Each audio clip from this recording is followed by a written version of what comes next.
Bismillahirrahmanirrahim. Assalamualaikum warahmatullahi wabarakatuh. Alhamdulillahirabbil alamin. Kita bersyukur kehadirat Allah Subhanahu wa taala karena pada hari ini kita boleh jumpa semula dalam satu majelis syarahan bertajuk Sini Sejarah Indonesia Masa Islam. Saya pada hari ini nak guna bahasa Melayu sebab minggu lepas saya guna bahasa Inggris. Dan untuk memulakan syarahan kita, jom kita bersama-sama melafazkan basmalah. Bismillahirrahmanirrahim. Pada hari ini kita nak dengar pembentangan dari dua pelajar yang nak bincang, yang nak bentang bersabit subjek sejarah Indonesia masa Islam, iaitu Fitran Ramadan dan M. Rashid R.A. Waris. Tanpa membazir masa, saya nak bagi laluan kepada Fitran Ramadan, sila bentang dalam 5 hingga 10 minit, mulakan dari sekarang. Baik, Assalamualaikum warahmatullahi wabarakatuh. Waalaikumsalam. Saya mulai. Terima kasih kepada Bapak Andi Suwirta yang telah memberikan saya kesempatan untuk melakukan pemaparan mengenai materi yang telah saya kaji, yang berjudul Sistem Pendidikan Islam Masa Pemerintahan Hindia Belanda 1882 sampai 1942. Boleh next slide.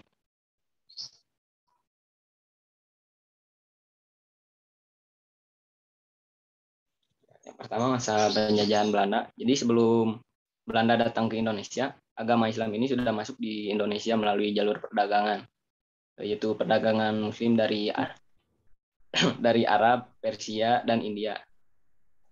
Para pedagang ini menjalankan misi dakwahnya melalui pengajaran, kemudian aktualisasi ajaran Islam, kemudian sikap yang simpati diperlihatkan kepada masyarakat termasuk kepada kelompok bangsawan. Nah, Belanda datang ke Indonesia ini menghadapi kenyataan bahwa sebagian besar penduduk yang dijajahnya di Kepulauan Nusantara adalah beragama Islam. Belanda sangat khawatir akan timbulnya pemberontakan orang-orang Islam. Islam sangat ditakuti karena kurangnya pengetahuan mereka tentang Islam. Belanda mula-mulanya tidak ingin mencampuri urusan agama Islam yang berada di Nusantara. Namun, karena kondisi yang semakin memburuk, kolonial Belanda mulai membenci mulai mengekang pergerakan yang berbau agama Islam. Boleh next slide. Nah, yang kedua ada ciri khas pendidikan Islam zaman penjajahan Belanda. Yang pertama ini ada dikotomis. Jadi, selain Belanda menekan adanya perkembangan agama Islam di Indonesia, pendidikan yang dibangun Belanda di Nusantara sendiri terjadi pertentangan. Di antaranya ada HIS atau Holland Inland School, kemudian MULO Mirut Gabriel Lager School, kemudian ada AMS Algemene Middelbare School dan lain-lainnya. Jadi mereka ini bertentang dari sudut ilmu yang dikembangkan. Kemudian sekolah-sekolah yang didirikan Belanda juga umumnya bersistem sekuler, jadi pelajaran agama tidak diajarkan di sekolah. Kemudian yang selanjutnya ada diskriminatif. Pemerintah Belanda memberikan perlakuan diskriminatif terhadap pendidikan Islam di Indonesia. Di antaranya, Belanda membentuk suatu badan khusus untuk mengawasi kehidupan beragama dan pendidikan Islam. Kemudian dualistik diskriminatif, yaitu membedakan bahasa pengantar pendidikan untuk orang-orang Belanda, yaitu mereka menggunakan bahasa Belanda dalam berpendidikan, dan orang bumi putra atau pribumi menggunakan bahasa Melayu. Selain itu juga diskriminatif sentralistik. Jadi seluruh pendidikan yang di Nusantara diatur dan ditentukan oleh orang Belanda. Dan jahatnya lagi, tujuan pendidikan bagi bumi putra itu untuk menghasilkan tamatan yang dapat menjadi warga negara Belanda kelas 2 gitu atau kelas bawah yang dapat memenuhi kebutuhan-kebutuhan pegawai negeri atau pegawai perusahaan swasta Belanda. Boleh next slide. Nah, selanjutnya ada kebijakan Belanda terhadap pendidikan Islam. Menurut Samsul Nijjar, politik yang dijalankan oleh pemerintah Belanda terhadap bangsa Indonesia yang mayoritas beragama Islam. Yang pertama itu ada Priesteraden. Jadi pada tahun 1882, pemerintah Belanda membentuk suatu badan khusus yang bertugas mengawasi kehidupan beragama dan pendidikan Islam ya, yang disebut Priesteraden. Atas nasihat dari badan inilah pada tahun 1905 pemerintah Belanda mengeluarkan peraturan yang isinya bahwa orang yang memberikan pengajaran harus meminta izin terlebih dahulu. Jadi apabila ada orang yang ingin mengajarkan agama Islam kepada yang lainnya harus meminta izin dulu kepada Belanda. Kemudian yang kedua, peraturan ketat. Jadi pada tahun 1925 peraturan semakin ketat. Pemerintah Belanda mengeluarkan peraturan bahwa tidak semua kiai boleh memberikan pengajaran. Peraturan ini diberlakukan karena mulai adanya gerakan organisasi pendidikan yang sudah tampak tumbuh seperti Muhammadiyah, Nadatul Ulama, kemudian Partai Syarikat Islam, dan lain-lainnya. Yang ketiga ada ordonasi sekolah liar. Jadi pada tahun 1932 keluar peraturan yang memberantas dan menutup madrasah dan sekolah yang tidak diberikan izin untuk memberikan pengajaran atau memberikan pelajaran yang tidak disukai oleh pemerintah Belanda. Peraturan ini dikeluarkan setelah munculnya gerakan nasionalisme Islamisme pada tahun 1928. Boleh next slide. Nah, selanjutnya ada pendidikan Bumi Putra.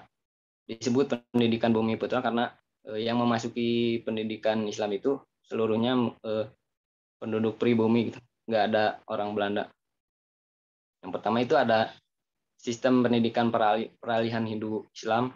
Jadi sistem ini merupakan sistem yang masih menggabungkan antara sistem pendidikan Hindu dengan Islam. Sistem ini dilaksanakan dengan cara guru mendatangi murid-muridnya. Yang menjadi murid-muridnya itu adalah anak-anak para bangsawan dan kalangan keraton.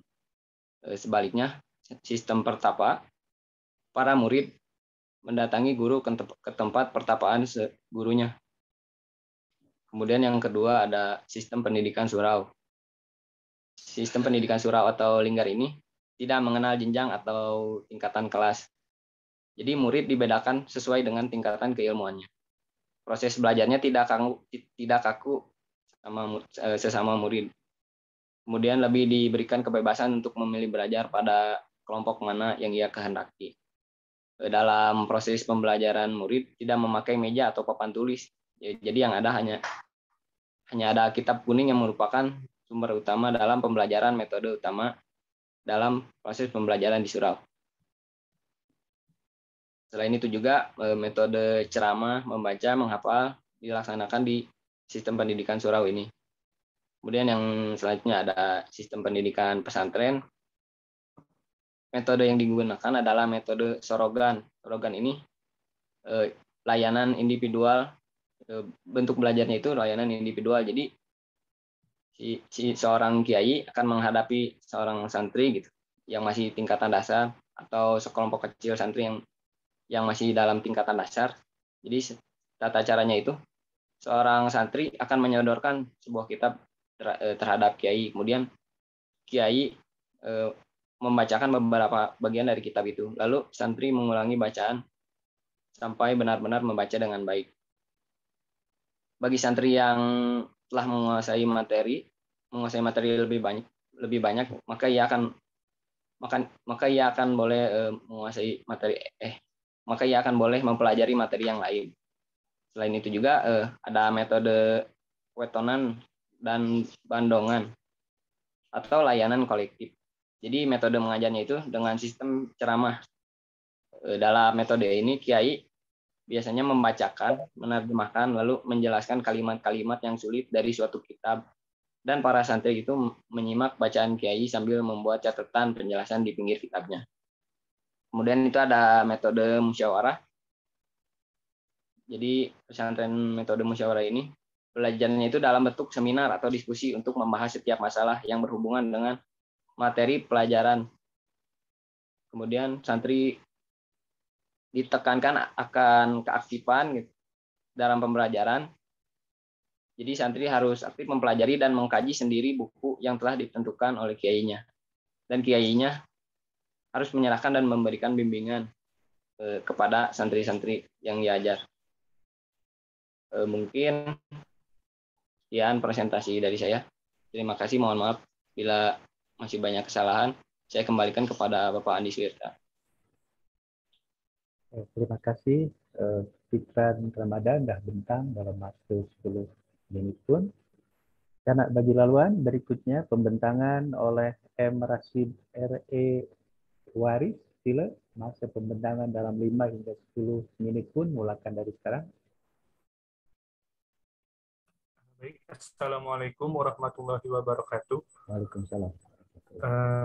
Sebelumnya terima kasih kepada Bapak Andi Suwirta selaku dosen pengampu mata kuliah Sejarah Indonesia Masa Islam yang telah mempersilahkan saya untuk melakukan presentasi.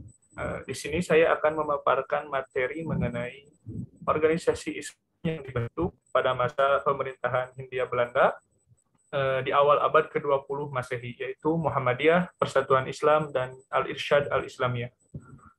Boleh di next.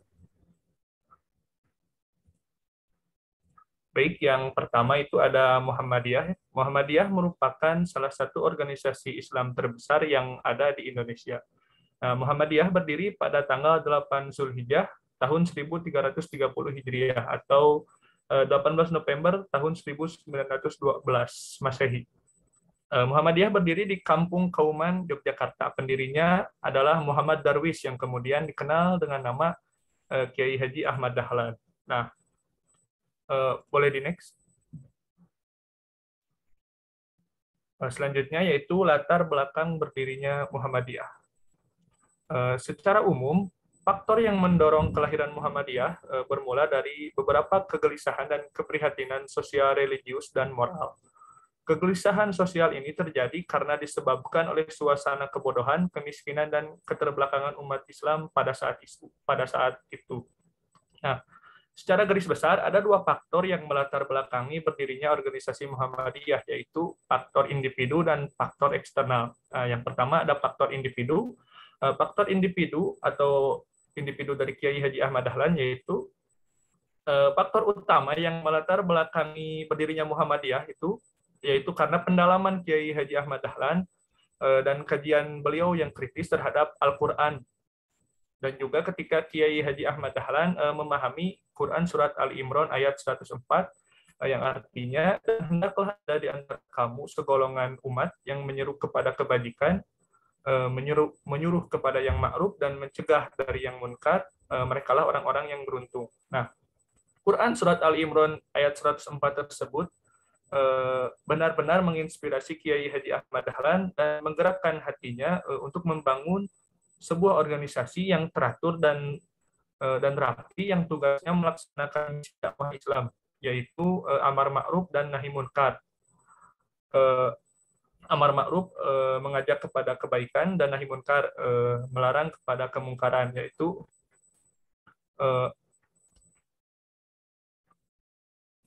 yang selanjutnya yaitu faktor yang kedua, faktor eksternal. Nah, ada beberapa faktor eksternal yang melatar belakangi berdirinya Muhammadiyah, yaitu diantaranya yang pertama ada ketidakmurnian dan tidak selarasnya amalan Islam dengan Quran dan Sunnah. Yang kedua, tidak terdapat lembaga pendidikan Islam yang memadai. Yang ketiga, kelemahan kepemimpinan Islam. Yang keempat, meningkatnya gerakan misi agama lain ke masyarakat Indonesia atau masyarakat Nusantara. Yang kelima, tekanan dunia Barat, terutama bangsa Belanda, ke Indonesia. Yang keenam, yang terakhir, yaitu pengaruh dari gerakan pembaharuan dalam dunia Islam. Boleh di next. Yang selanjutnya yaitu maksud dan tujuan Muhammadiyah pada masa Hindia Belanda, yaitu menyebarkan pengajaran Nabi Muhammad SAW kepada penduduk Bumi Putra di dalam residensi Yogyakarta. Yang kedua, memajukan hal agama Islam kepada anggota-anggotanya. Yang ketiga, memajukan dan menggembirakan pengajaran dan pelajaran agama Islam di Hindia Belanda. Dan yang terakhir, memajukan dan menggembirakan hidup sepanjang kemauan agama Islam kepada sekutu-sekutunya. Boleh di next. Yang selanjutnya yaitu mengenai organisasi Persatuan Islam. Persatuan Islam atau biasa disebut Persis ya, merupakan salah satu organisasi pembaharuan Islam yang berdiri pada awal abad ke-20, yaitu pada tanggal 12 September 1923 Masehi di Bandung.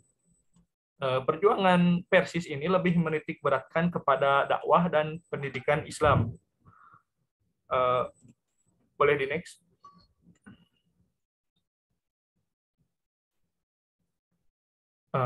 Yang selanjutnya itu latar belakang berdirinya Persatuan Islam atau Persis.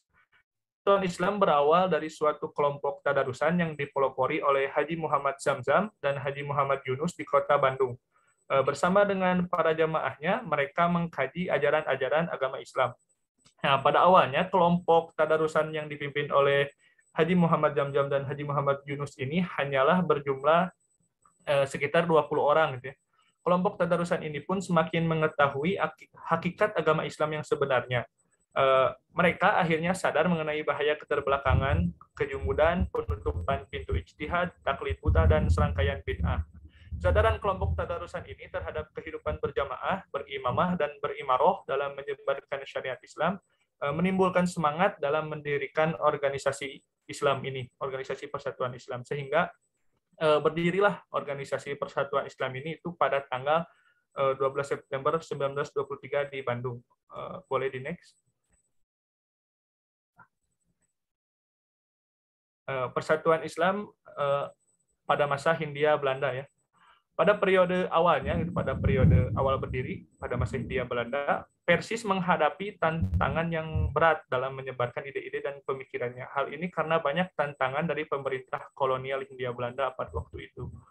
Selain berdakwah melalui jamaah tadarus, Persis juga menerbitkan risalah dan majalah. Risalah dan majalahnya diantaranya yaitu yang pertama Pembela Islam tahun 1929 sampai 1935, yang kedua Al-Fatwa, yang ketiga Soal Selain Berdakwah melalui Jamaah Tadarus, juga menerbitkan risalah dan majalah jawab. Yang keempat Al-Lisan, yang kelima At-Taqwa, yang keenam Laskar Islam, yang ketujuh Al-Hikam. Nah, setelah berlalunya masa pemerintahan kolonial Hindia Belanda, maka dimulailah masa penjajahan Jepang ya. Pada masa ini Persis kurang berkembang karena menentang kebijakan penjajah yang mewajibkan untuk melakukan seikerei atau penghormatan kepada Kaisar Jepang dengan cara membungkukkan badan ke arah Tokyo. Nah, boleh di next. Nah, yang terakhir itu organisasi Al-Irsyad Al-Islamiyah.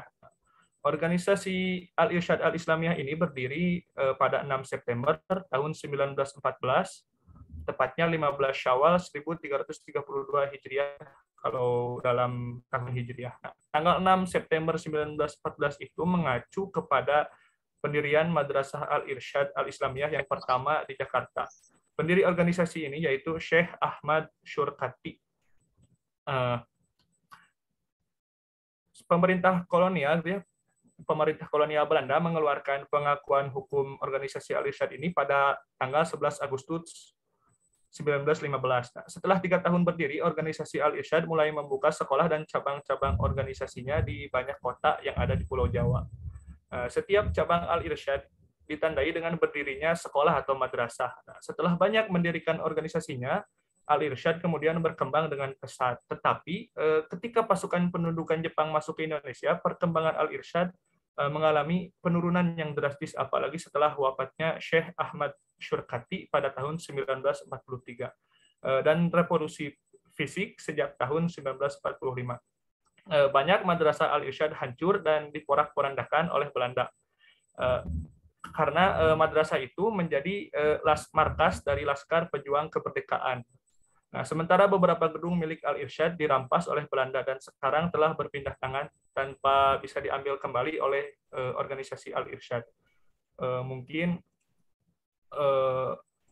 sekian pemaparan materi dari saya. Sebelumnya mohon maaf apabila ada kesalahan dan kekurangan. Saya kembalikan kembali kepada Pak Andi Suwirta.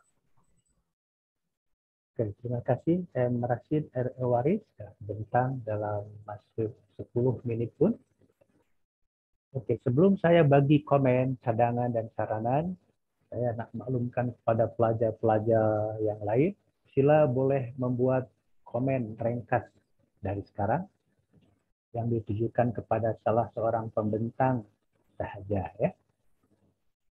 Itu sama ada kepada Fitrian atau M. Rashid, seorang saja, jangan dua-duanya dibagi komen. Oke, saya nak bagi komen secara am dulu, ya. Jadi tajuk kertas kerja itu kena wujud hubung kait yang rapat dengan kandungan, ya, dengan apa yang dibentang, apa yang disentuh dan dikupas.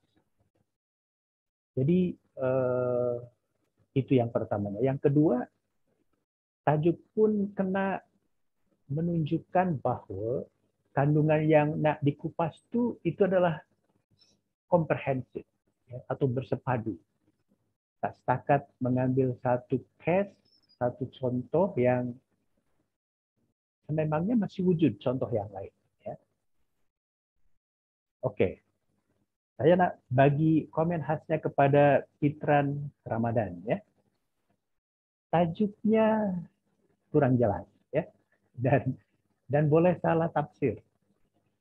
Awak kata sistem pendidikan Islam pada masa pemerintah Hindia Belanda dari 1882 1942. Selalunya bila kita baca mengenai pendidikan di Indonesia ini, khasnya pendidikan modern, sama ada Islam ke ataupun yang sekuler, tak dimulakan dari 1882.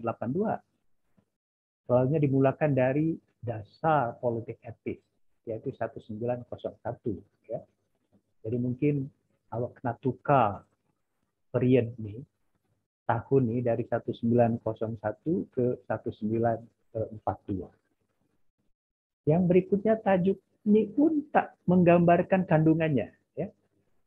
Jadi tajuk awak adalah sistem pendidikan Islam, tapi awak bentang, awak kupas mengenai dasar atau kebijakan kerajaan Belanda kepada sistem pendidikan Islam. Itu kurang kena mengena dengan tajuk. Ya. Jadi sepatutnya tajuk awak tuh supaya selari dengan apa yang dibentangkan adalah dasar atau kebijakan pemerintah kolonial Belanda terhadap pendidikan Islam di Indonesia. Jadi itu dua perkara yang berbeda. Ya. Lepas itu masa pembentangan pun macam kurang paham, ya. Misalnya apa nih? Awak setakat menyentuh Muhammadiyah, ya.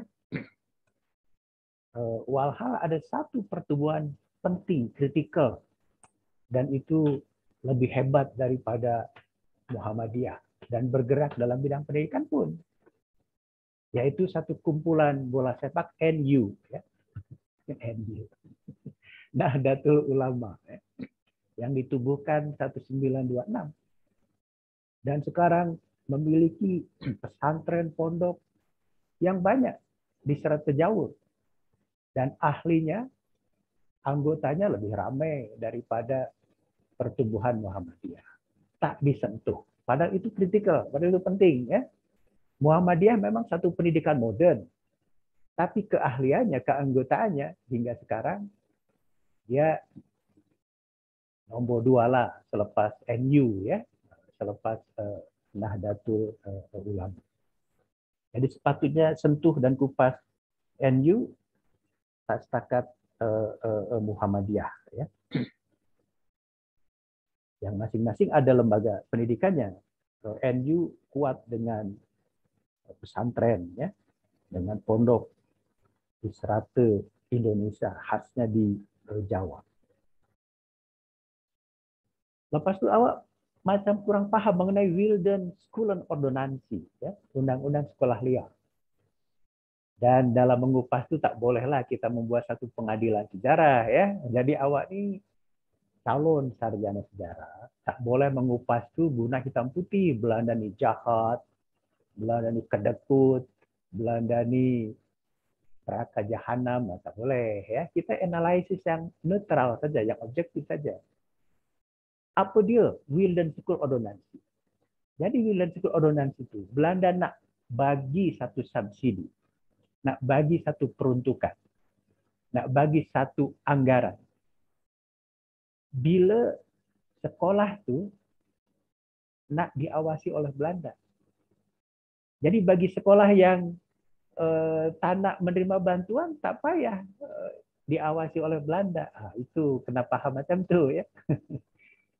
Jadi macam sekarang, sekolah bersubsidi. Bila dia minta bantuan kepada kerajaan, kepada pemerintah, pemerintah kata boleh, tapi saya nak mengawasi kurikulum awak. Kurikulum kena mengikut dengan pihak kerajaan. Jadi Wilden School Ordonansi itu adalah terhad kepada sekolah-sekolah yang nak menerima bantuan kewangan daripada Belanda. Bila lembaga pendidikan itu tak menerima bantuan daripada Belanda, Belanda tak ada hak untuk mengawasi sama ada kurikulum maupun pendidikan di sekolah berkenaan. Awak kena paham, ya. Jadi tak bolehlah Wilden School Ordonansi awak kata ini jahat, ini kedekut, ini. Belanda kata bila nak duit, kena ikutlah pada kemauan saya. Kerajaan pun sekarang sama, ya. Jadi bagi sekolah-sekolah yang tak nak menerima bantuan pemerintah, pemerintah kata awak bebas sila.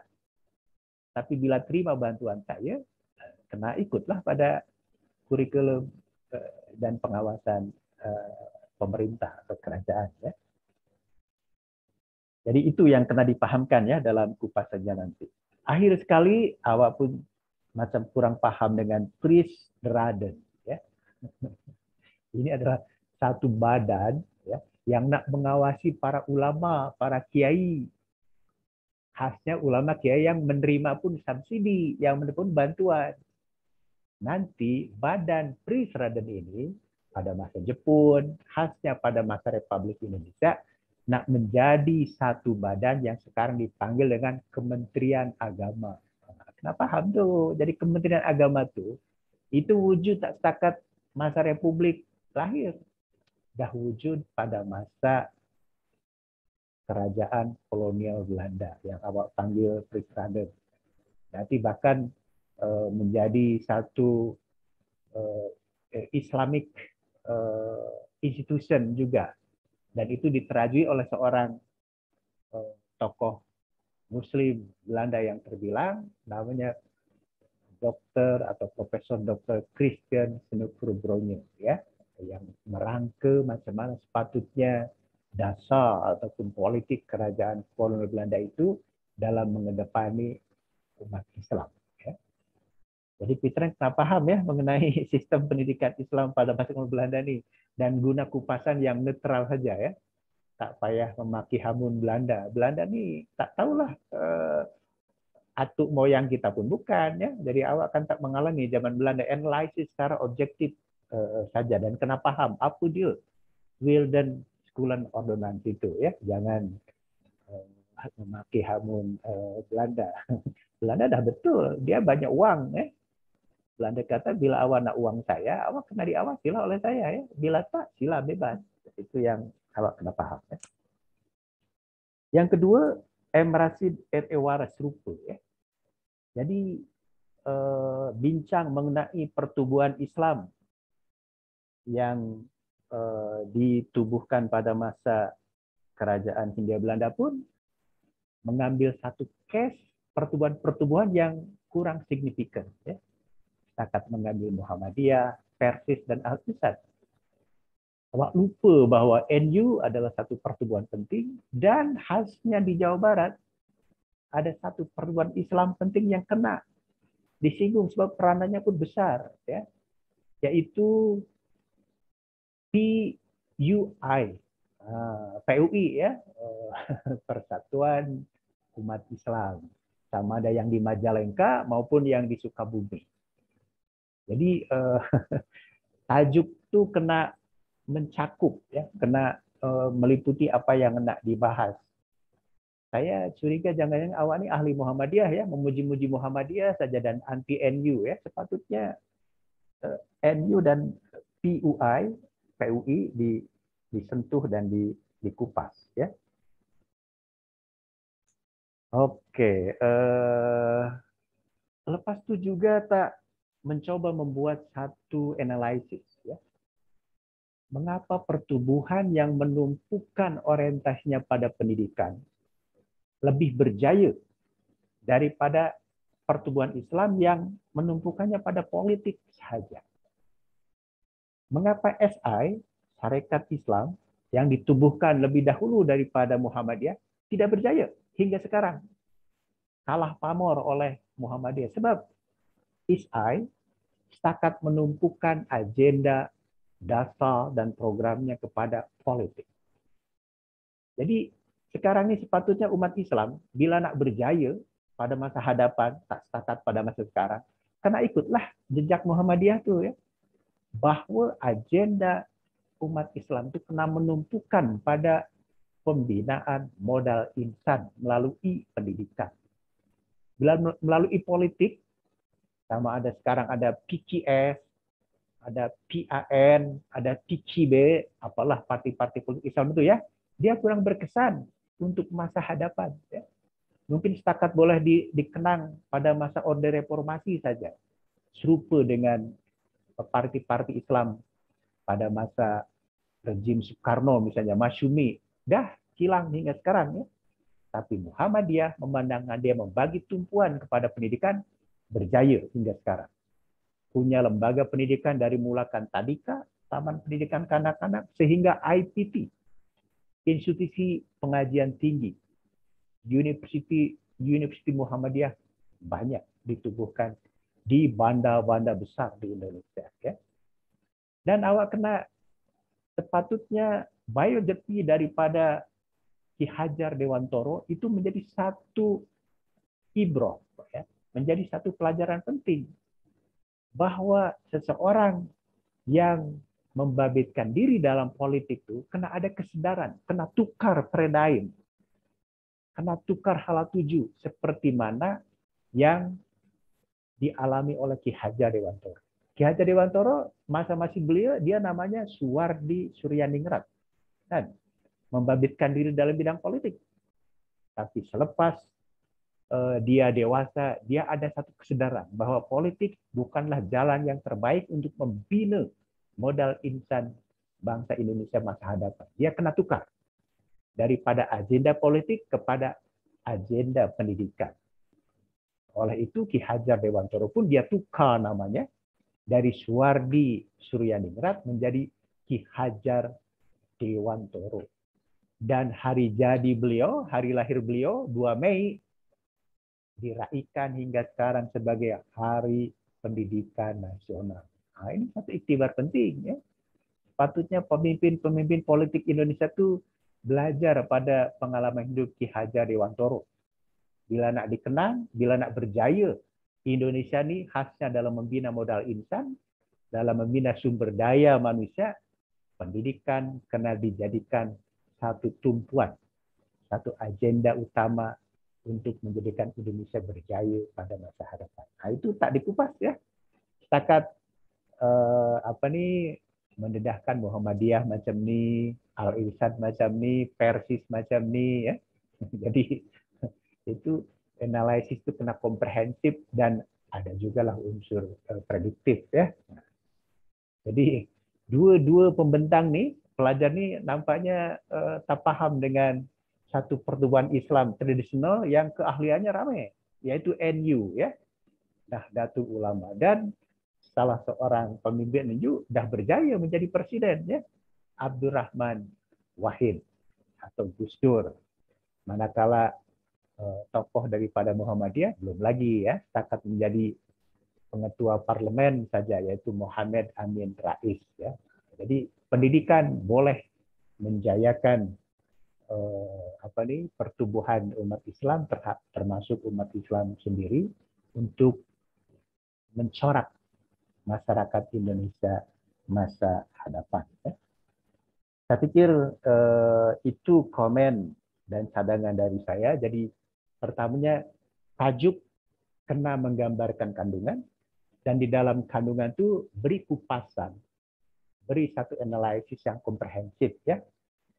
Sebab bila awak mengkaji mengenai pertumbuhan Islam di Indonesia, lepas itu tak menyentuh NU, tak mengupas Nahdlatul Ulama, itu nanti tak sesuai dengan hakikat, tak sesuai dengan realiti. Realitinya yang banyak yang berperan itu Nahdlatul Ulama dengan Muhammadiyah, tapi awak malah setakat menyentuh Al-Irsan saja. Al-Irsan oke, disentuh, tapi dia seperti tadi didedahkan juga oleh pembentang ya. Masa Jepun dah tewas, masa revolusi pun dah tewas, dah mundur. Jadi untuk apalah mengupas pertumbuhan yang dah tewas? Patutlah mengupas pertumbuhan Islam yang berjaya hingga sekarang. Ya. Jadi kena macam itu. Termasuklah Fitran Ramadan, ya tajuknya kena betul. Bila memang nak mengupas mengenai dasar atau kebijakan kerajaan kolonial Belanda terhadap pendidikan umat Islam, ya kena betul di dalamnya, di dalam mengupas. Tapi bila nak mengupas sistem pendidikan Islam pada masa kerajaan kolonial Belanda, kena sistem pendidikan Islamnya yang didedahkan, bukan dasar-dasar daripada kerajaan kolonialnya ya. Jadi sila pilih bahwa tajuk kena menggambarkan kandungan, kena menggambarkan isi, dan masa mengupas, menyentuh, dan mendedahkan isi pun kena komprehensif. Jangan guna pengadilan sejarah ya. Pengadilan sejarah itu kita membuat perspektif hitam putih ya, membuat orang lain itu jahat, kita baik ya. Kita tak tahu sama ada masa di akhirat nanti orang Belanda masuk surga atau kita yang di neraka, kan tak tahu ya. Jadi tak payah memaki hamun ya. Sebab kita guna analisis yang objektif saja ya. Tak payah ikut-ikutan menjadi pengadil, menjadi hakim ya. Hakim pengadil kena netral ya. Dalam bola sepak itu macam itu kan. Bila hakim pengadil tak netral, nanti dia kena tinju ya dari pemain bola sepak yang lain. Itu sahaja komentar cadangan saya pada hari ini. Jom kita akhiri persarahan kita pada hari ini dengan bersama-sama melafazkan hamdalah. Alhamdulillahirabbil alamin. Terima kasih. Insya Allah kita jumpa semula pada pekan hadapan. Dan saya nak bagi komen, bagi cadangan, bagi saranan pekan hadapan dalam bahasa bonda saya, bahasa Sunda ya. Yang belum paham bahasa Sunda kena belajarlah ya, sebab awak sekarang menuntut di bandar penting di Jawa Barat, yaitu Bandung. Bandung adalah pusat tamadun bangsa Sunda ya. Terima kasih. Assalamualaikum warahmatullahi wabarakatuh. Waalaikumsalam. Waalaikumsalam warahmatullahi wabarakatuh. Terima kasih Bapak. Terima kasih Pak. Terima kasih Bapak. Terima kasih Bapak.